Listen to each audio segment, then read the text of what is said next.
వీరుని సైనికులం, దేవుని సైనికులం, యుద్ధ వీరుని సైనికులం, పరిశుద్ధ వీరులము, పరలోక పౌరులము, పరిశుద్ధ వీరులము, పరలోక పౌరులము.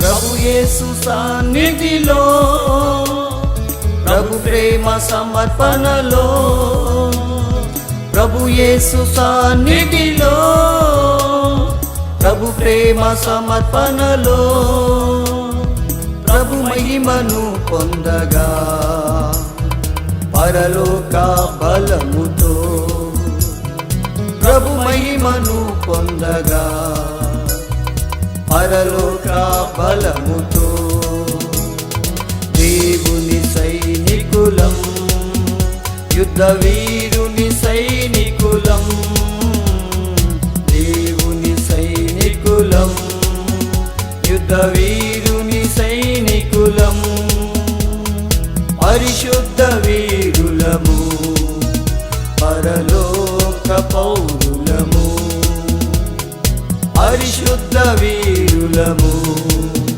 పరలోక పౌరులము.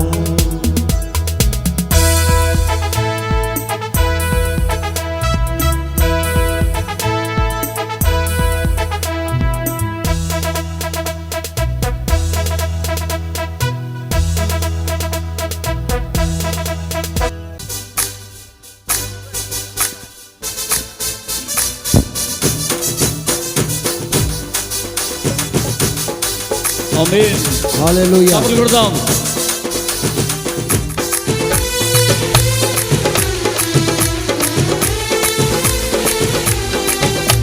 హల్లెలూయా. హల్లెలూయా. స్తోత్రం. బాబు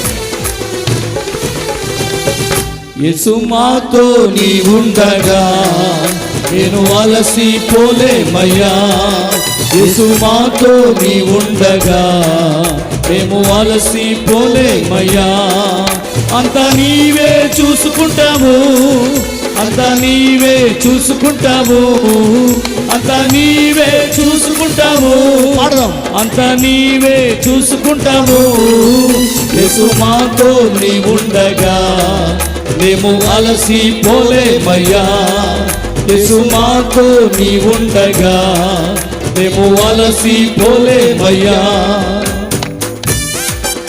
అందరూ చప్పట్లు పడదాం. గ్లోరీ. సమాధాన కారకుడవు నీవేనయ్యా అని పాడతాం. సర్వశక్తుడవు నీవే.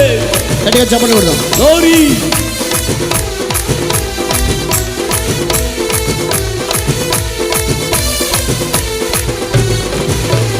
సమాధాన కారకుడవు నీవేనయ్యా, సర్వశక్తుడవు నీవేనయ్యా,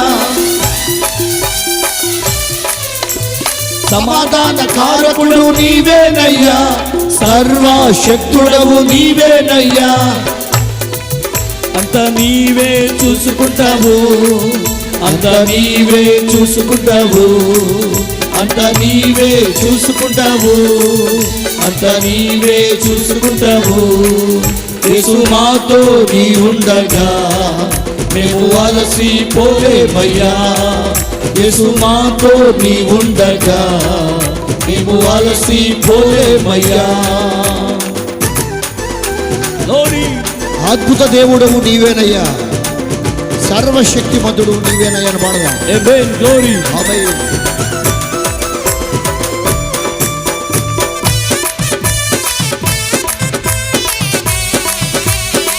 ఆమేన్. గ్లోరీ.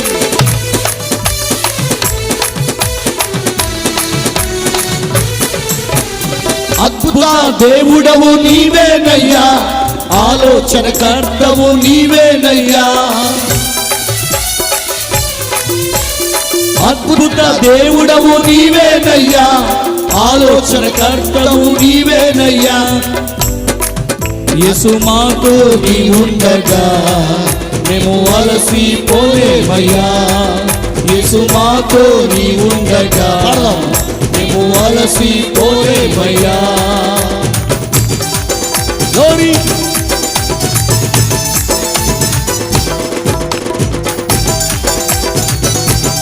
పాడదాం, సభలు కొడదాం.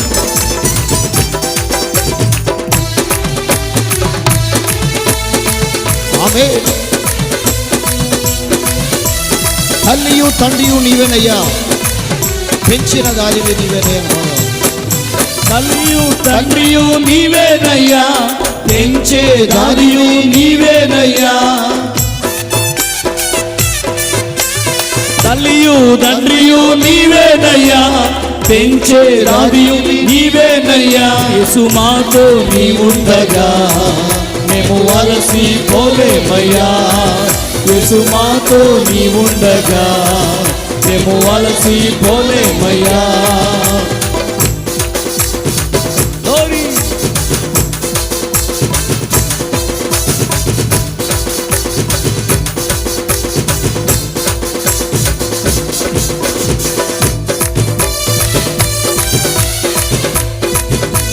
నా యొక్క సౌందర్యము నీవేనయ్యా, నాకున్న ఆశలమియు నీవే పడదాం. నా యొక్క సౌందర్యం నీవేనయ్యా, నాకున్న ఆశలని నీవేనయ్యా. నా యొక్క సౌందర్యం నీవేనయ్యా, నాకున్న ఆశలని నీవేనయ్యా. యేసు మాతో నీ ఉండగా మేము అలసిపోలేమయ్యా.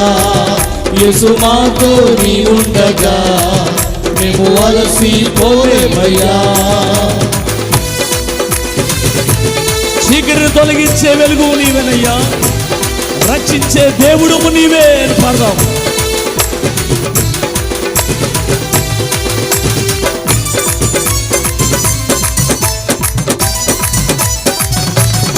ఆమేన్. Glory.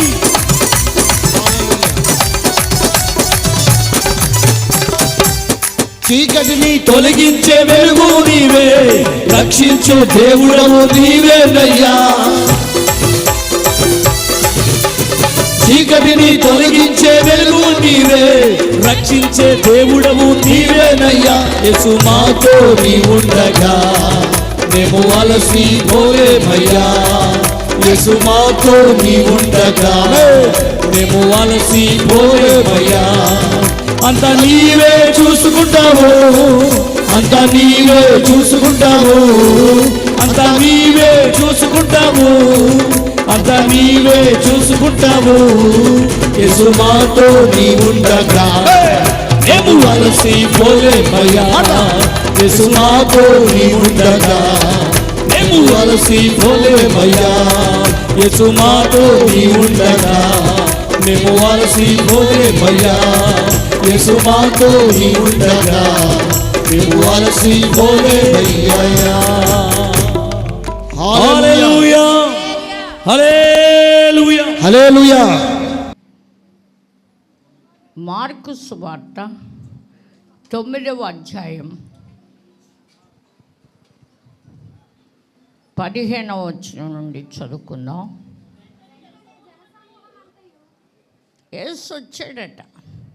వెంటనే జనసమూహం అంతయు ఆయన చూసి విభ్రాంతి నొందాడంటే ఇంతలో ఎలా వచ్చాడని.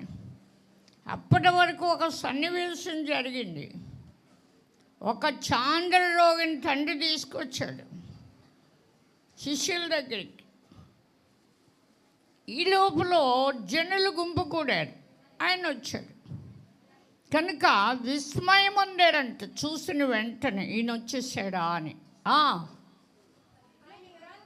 విభ్రాంతి నుండి ఆయన యొద్దకు పరిగెత్తుకొని వచ్చి ఆయనకు అందరూ వందనాలు చేశారంట. దేవుని స్తోత్ర.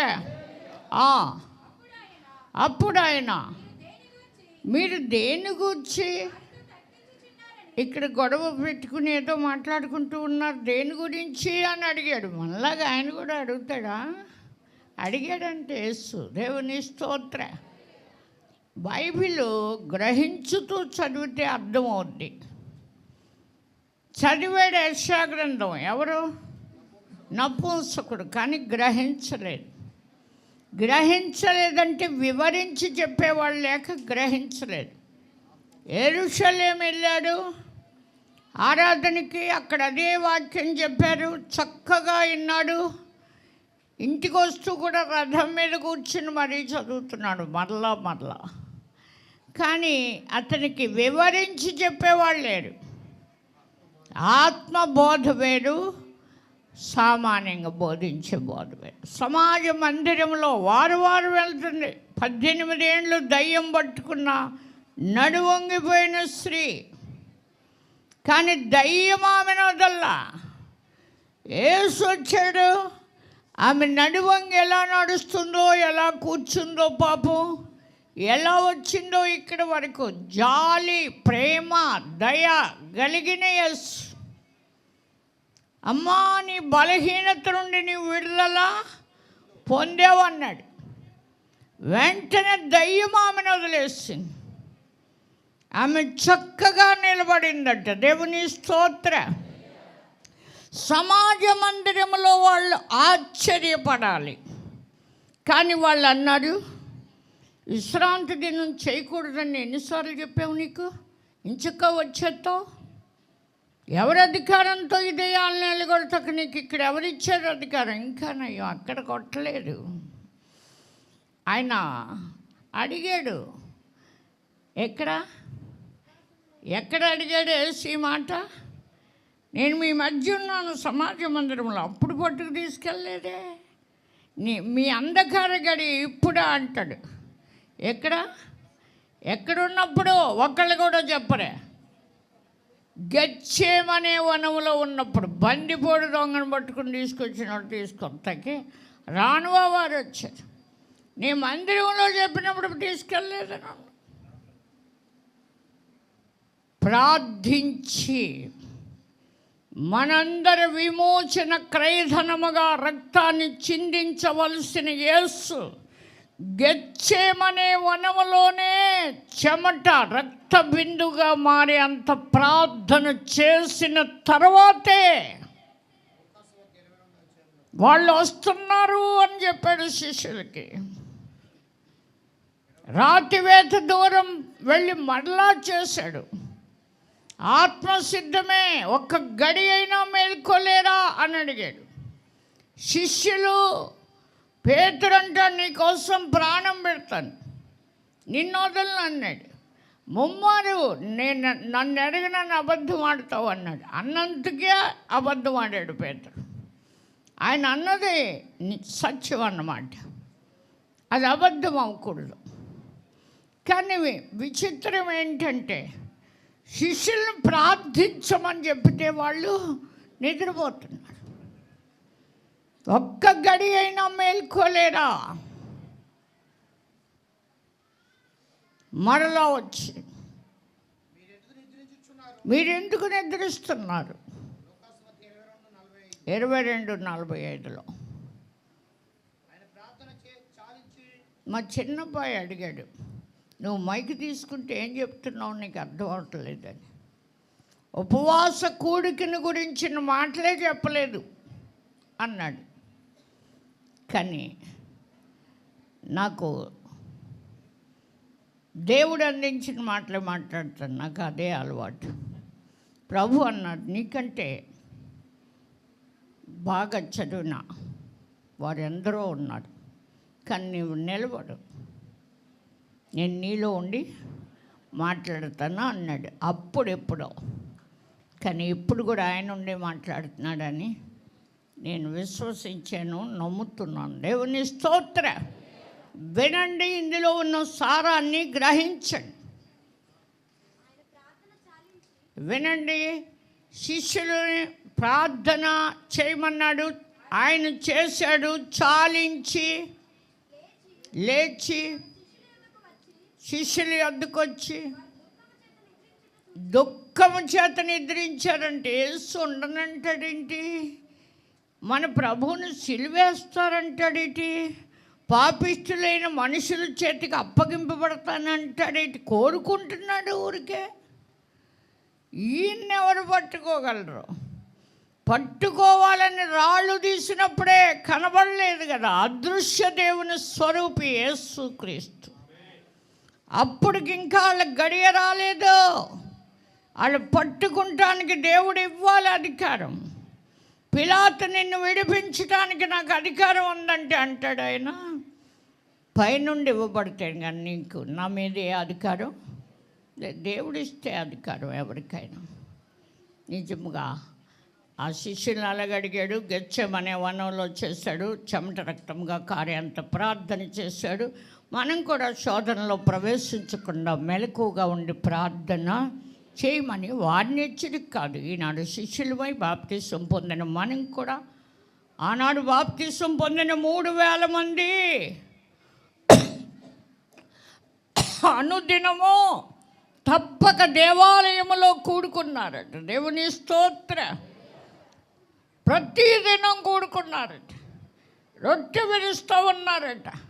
వాళ్ళ యొక్క ఐక్యత చూసిన జనాంగం అనేకులు ప్రభువులో చేర్చబడ్డారట. ఆశలు పుట్టిన వీళ్ళని చూసిన వాళ్ళకి దేవుని స్తోత్ర.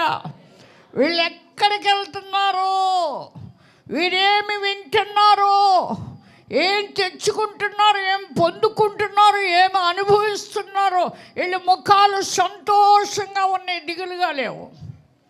హుషారుగా ఉంది వీళ్ళ నడక. అదేంటో అని మత్తయి సువార్త 4లో నిజంగా చూడండి, చూస్తే వాళ్ళ అనుదినము కాదు, మత్తయి సువార్త 2లో కాదు, అపోస్తుల కార్యం 2లో అనుదినము తప్పక దేవాలయంలో కూడుకుంటాం. 38 కాడి నుంచి ఉంది, చదవద్దు. 46వ వచనం, అనుదినము వారు ఏక మనస్కులై. మీకుందా ఈ ఏక మనస్సు? నాకే లేదు, మీకెలా ఉంటుంది? మీరు చెప్పే మాటలు నాకు నచ్చవు. అత్త మీద కోడలు చెప్పినా నచ్చదు నాకు. కోడల మీద ఏదైనా సణుగుడంటే సణుగుడే. సణుగుడు ఉంటే సంహారకుడు ఉంటాడంటే వెనకాల కత్తేసుకుని వచ్చేవాడు. అర్థమైందా? కనుక మనం ఈ సాధ్యమైనంత మట్టుకు సమస్త మనుష్యులతో సమాధానం కలిగి ఉండమన్నాడు. అందరితోటి బైబిల్ తిరిగేయండి, లేదనుకోకండి. ఇప్పుడు పుట్టుబోర్డులో తెలుస్తున్నాయి, తీర్చారు అని. సమస్త మనుష్యులతో కూడా సమాధానం కలిగి ఉండాలట. యేసు ప్రభు గెత్సేమనే వనంలో చేసిన ప్రార్థన, ఆ విజ్ఞాపన నిజంగా తండ్రి ఈ గిన్నె నా యొద్ద నుండి తొలగించమని ప్రార్థన చేశాడట. ఏ గిన్నె? పొంగే గిన్నె కాదు, ఇంకా అనేకుల్ని స్వస్థపరచాలని ప్రేమ పొంగేది, ఉప్పొంగేది కాదు. అది నిజంగా విషం వాళ్ళు ఇచ్చేది, ప్రేమ ఆయన చూపేది. చేదు చిరకాలో ముంచే ఆ గిన్నెలో చేదు. నిజంగా నిక్కమైన ద్రాక్ష వలె ఇశ్రాయేలుని ఆడితే దేవునికి ఇష్టమైన జన్మ అంటాడు. కారు ద్రాక్షలు కాస్తారంట. దేవుని స్తోత్రం. కారణం ఏంటి? నా ప్రియుని గురించి పాడతాను అంటుంది. ఎవరు? కాదు, యెషయా. యెషయా గ్రంథంలో నా ప్రియుని గూర్చి పాడేదను వినుడి. అతని ద్రాక్ష తోటను బట్టి నాకు ఇష్టడైన వాడిని గూర్చి పాడేదను. మనం పాడుతున్నాం నిజంగా.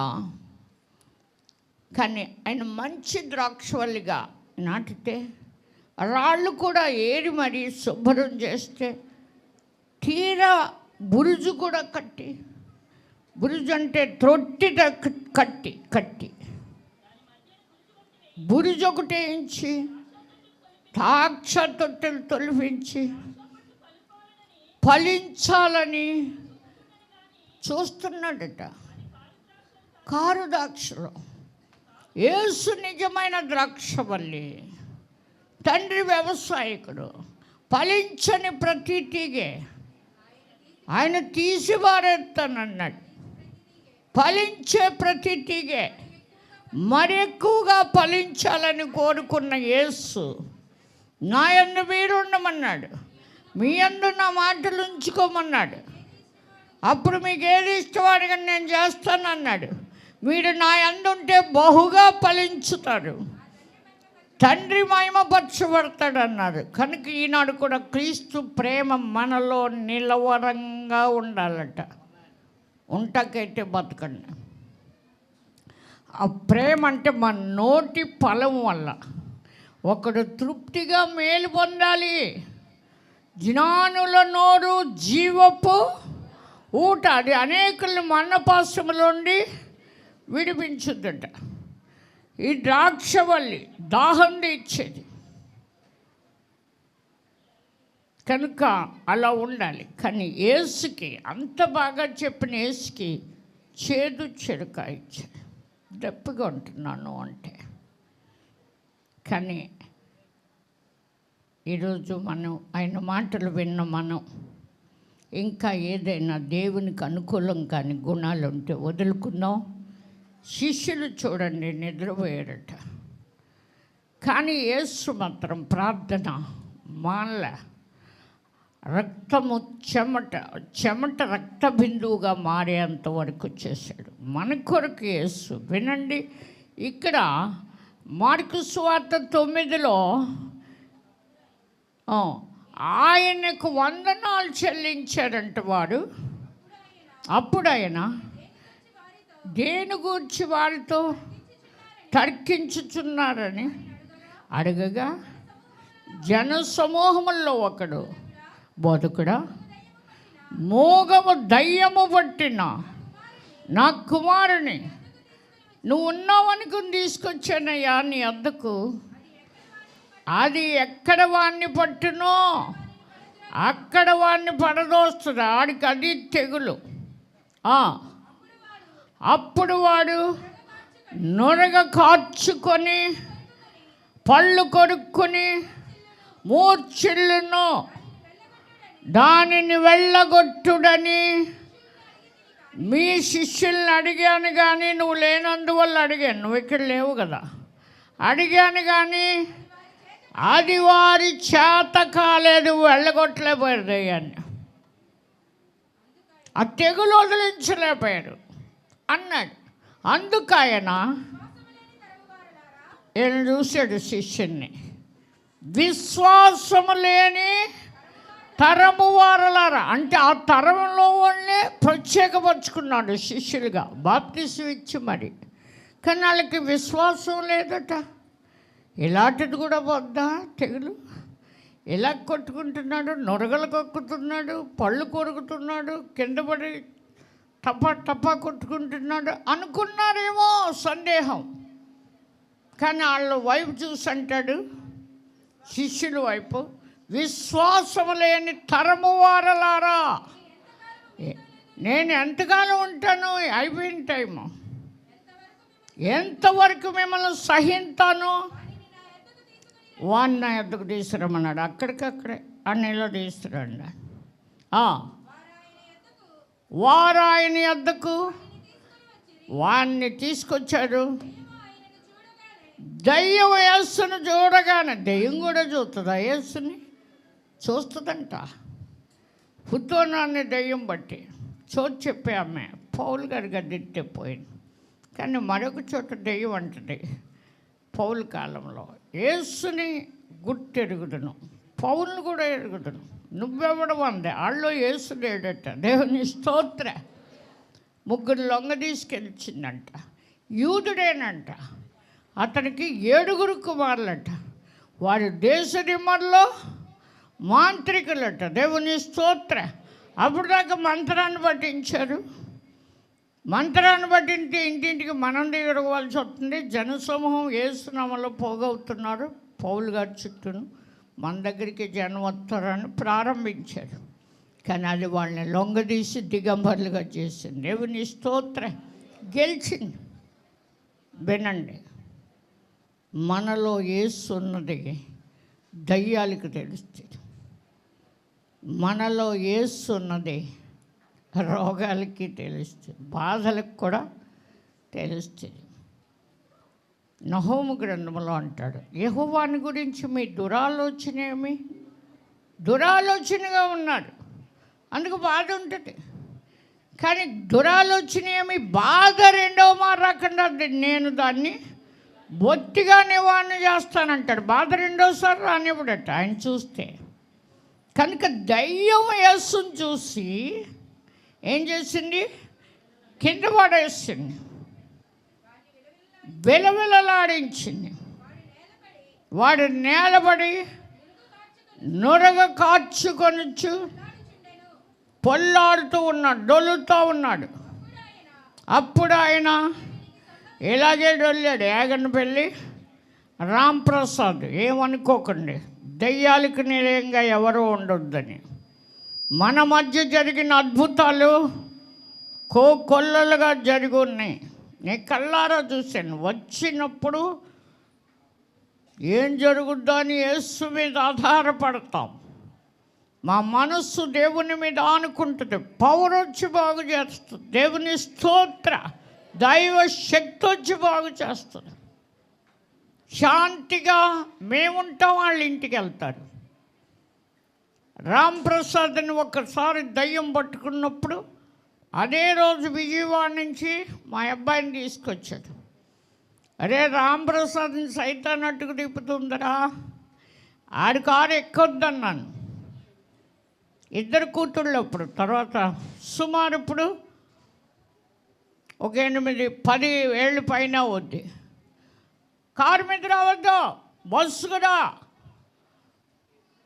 చెబుతున్నాను, వింటున్నావా అన్నాను.